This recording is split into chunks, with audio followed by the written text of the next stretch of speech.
Buildings అని national board for wild life అని ఉంది. National board for wild life దానికి చైర్మన్ అని మన ప్రైమ్ మినిస్టర్ గారే ఉంటాడు. దానికి స్టాండింగ్ కమిటీ అని దానికి చైర్మన్ సెంట్రల్ ఎన్వైర్న్మెంట్ మినిస్టర్ గారు ఉంటాడు. వాళ్ళు అప్పుడు 23లోనే అది అన్ఆథరైజ్డ్ బిల్డింగ్ అని పగలకొట్టండి అని చెప్పినాడు. సో ఇది ఈరోజు వచ్చేది కాదు, 23లోనే వచ్చింది. అప్పుడు నుంచి కూడా యాక్షన్ ఫారెస్ట్ డిపార్ట్మెంట్ కంటిన్యూస్గా యాక్షన్ తీసుకుంటున్నాయి. ఇది అంటే ఈ రోజే జరిగిందని కాదు, ఎందుకంటే మీటింగ్లో అక్కడ మనం కంప్లైంట్స్ రిపోర్ట్ సబ్మిట్ చేయాలి ఖచ్చితంగా.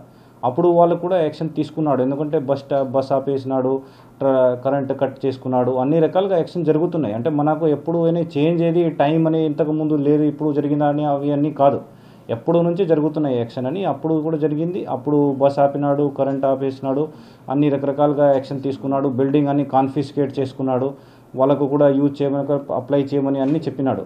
సో ఇప్పుడు అంటే ప్లస్ అక్కడ మీటింగ్ అంటే ఎప్పుడైనా రెగ్యులర్గా జరుగుతూనే ఉంటుంది, 2 నెలల్లో ఒకసారి, 3 నెలల్లో ఒకసారి. సో లాస్ట్ మీరు ఏది యాక్షన్ తీసుకున్నాడు ఓకే, మళ్ళీ లాస్ట్ గత 3 నెలల్లో ఏం యాక్షన్ తీసుకుంటున్నాడు అవి అన్నీ ప్రోగ్రెస్గా అడుగుతారు కదా, అందుకనే అది మనం ఆ ఇన్స్ట్రక్షన్ను బట్టి మనం అది టేకప్ చేసుకున్నాం. అదే సెంట్రల్ గవర్నమెంట్ ఆర్డర్స్తోనే కూల్చారు, మరి ఇప్పుడు మళ్ళీ బిల్డింగ్ ఆదేశాలు వచ్చాయి, కన్స్ట్రక్షన్ చేసిన ఆర్డర్స్ వచ్చాయి. ఇప్పుడు అక్కడ సెంట్రల్ గవర్నమెంట్లో పోయి డిస్కస్ చేసుకున్నాడు, కానీ అక్కడ నుంచి ఇంకా రావాలని టైం పడుతుంది, పేపర్లో అన్ని టైం పడుతుంది. మళ్ళీ కన్స్ట్రక్షన్ స్టార్ట్ చేశారు కదా, రీసెంట్గా 1 వీక్ బ్యాక్ మళ్ళీ కన్స్ట్రక్షన్ స్టార్ట్ చేశారు కదా, ఏదైతే సెంట్రల్ గవర్నమెంట్ కూల్చారని ఆర్డర్స్ ఇచ్చారని కూల్చారు, కానీ మళ్ళీ ఇప్పుడు కన్స్ట్రక్షన్ స్టార్ట్ చేశారు కదా, అంటే సెంట్రల్ గవర్నమెంట్ ఆర్డర్ ఇచ్చింది మళ్ళీ కన్స్ట్రక్షన్ చేయించారు. అధికారిక ఉత్తర్వులు ఇచ్చారు మీకు? అధికారిక ఉత్తర్వులు వచ్చి కేంద్రం నుంచి స్టేట్ గవర్నమెంట్ సెంట్రల్ గవర్నమెంట్ లేకుండా రీకన్స్ట్రక్షన్ చేయమని ఇంకా సెంట్రల్ గవర్నమెంట్ నుంచి ఏం ఇన్స్ట్రక్షన్స్ లేదు.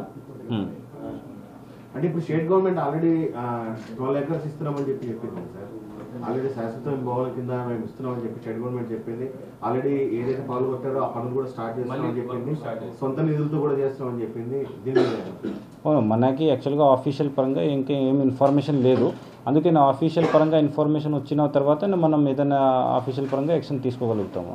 మనకు ఆఫీషియల్గా ఇన్ఫర్మేషన్ అవ్వాలని అప్పుడే వాళ్ళకి ల్యాండ్ అది అలాట్ అయినట్టు ఉంటుంది, అందుకే మనం ఆఫీషియల్గా ఇన్ఫర్మేషన్ వస్తేనే మనం పేపర్లో ఏదైనా ఉంటేనే అప్పుడు సెంట్రల్ గవర్నమెంట్లో అక్కడ ఏం డిస్కషన్ జరిగిండొచ్చు, కానీ దానివల్ల ఏదైనా పేపర్కు ఏదైనా వస్తేనే మనం కమిట్ అవుతాం. అట్లా అంటే రాష్ట్ర మంత్రి నారా లోకేష్ గారు కూడా చెప్పడం జరిగింది, 12 acres ల్యాండ్ ఇస్తామని చెప్పడం జరిగింది, దీన్ని స్వయంగా నేనే దగ్గర ఉండి కట్టిస్తానని చెప్పడం జరిగింది. దీని మీద మీకేమైనా ఉత్తర్వులు వచ్చాయా? మనం సెంట్రల్ గవర్నమెంట్ మన నుంచి ఏం రాలేదు, అదే నేను చెప్తున్నాము. మళ్ళీ సెంట్రల్ గవర్నమెంట్ నుంచి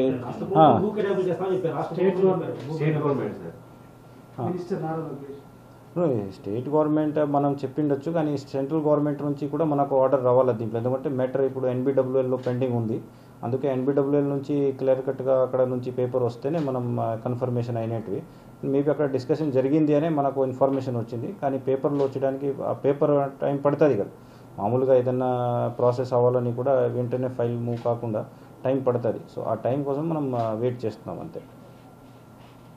సజ్జల భూములు ఇక్కడ మధ్యమూడు తాండ దగ్గర ఫారెస్ట్ భూములు ఉన్నాయని కూడా ఆరోపణలు వచ్చాయి, వాటిపై రెవెన్యూతో పాటు ఫారెస్ట్ అధికారులు కూడా ఇక్కడ సర్వే చేశారు. సో వాటి సంబంధించి ఫారెస్ట్ భూములను గుర్తించారు అక్కడ ఫారెస్ట్ సర్వే చేశారు, దాని తర్వాత ఏం అడిగినారు? ఇంకా అది joint committee already report finalise చేస్తున్నాడు. ఫైనలైజ్ అయిన తర్వాత ఆటోమేటిక్గా డిస్ట్రిక్ట్ అడ్మినిస్ట్రేషన్ తరపు నుంచి చెప్తారు. అంటే మనం ఫారెస్ట్ డిపార్ట్మెంట్, రెవెన్యూ డిపార్ట్మెంట్ అందరం కలిసి సర్వే చేస్తున్నాము. సో ఇక్కడ ఫారెస్ట్ భూమి ఉందా, రెవెన్యూ భూమి ఉందా అంటే మనం ఫారెస్ట్ చెప్పడం, లేదంటే మనం లేదని చెప్పడం, అక్కడ నుంచి రెవెన్యూ అని ఉందా లేదని డౌట్ లేకుండా జాయింట్గా కమిటీ వేసినాడు. ఇప్పుడు కమిటీ రిపోర్ట్ చేస్తున్నాడు. కమిటీ రిపోర్ట్ ఫైనలైజ్ అయిపోయినాక, ఇష్యూ సెటిల్ అయినాక మీకు ఆల్రెడీ ఇన్ఫర్మేషన్ వచ్చేస్తుంది. దాంట్లో ఉన్నాయి, అంటే రికార్డ్స్లో కూడా వెరిఫికేషన్ చేస్తున్నాము. ఇప్పుడు ఆల్రెడీ సర్వే ఫీల్డ్లో జరిగింది, కానీ దాని తర్వాత రికార్డ్స్ కూడా మనం చూడాలి. సో రికార్డ్ వెరిఫికేషన్ ఇప్పుడు ప్రజెంట్గా జరుగుతుంది, దాన్ని ఫైనలైజ్ అయిన తర్వాత ఆటోమేటిక్గా మీకు ఇన్ఫర్మేషన్ నీట్గా షేర్ చేస్తారు.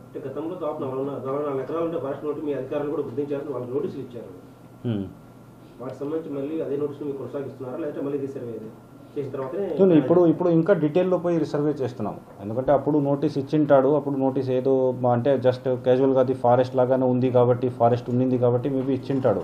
కానీ ఇప్పుడు ఇంకా డీటెయిల్గా వెరిఫై చేసుకొని అన్ని గెజెట్ నోటిఫికేషన్స్ కానీ మనది అన్ని రికార్డ్స్ వెరిఫై చేసుకొని మనం సర్వే చేస్తున్నాం. ఎందుకంటే అప్పుడు రెవెన్యూ డిపార్ట్మెంట్తో మనం కన్సల్ట్ కాలేదు. ఇప్పుడు రెవెన్యూ డిపార్ట్మెంట్ కూడా దాంట్లో సర్వే డిపార్ట్మెంట్ కూడా అందరం కూర్చొని రికార్డ్స్ అన్ని వెరిఫై చేసుకొని సో దట్ ఇది అంటే రికార్డ్స్ కూడా దాంట్లో చాలా ఓల్డ్ రికార్డ్స్ ఉన్నాయి మనకి. యాక్చువల్గా ఎప్పుడు నుంచి ఓల్డ్ రికార్డ్స్ ఉన్నాయి. అన్ని దానికి వెరిఫై చేస్తున్నాము. చేసి ఎప్పుడు ఫైనలైజ్ అయితేనే మనం కమిటీ రిపోర్ట్ డిస్ట్రిక్ట్ కలెక్టర్కి సబ్మిట్ చేస్తాము. వాళ్ళు అక్కడ నుంచి మీకు ఇంటిమేషన్ ఇస్తారు, ఇన్ఫర్మేషన్ చెప్తారు.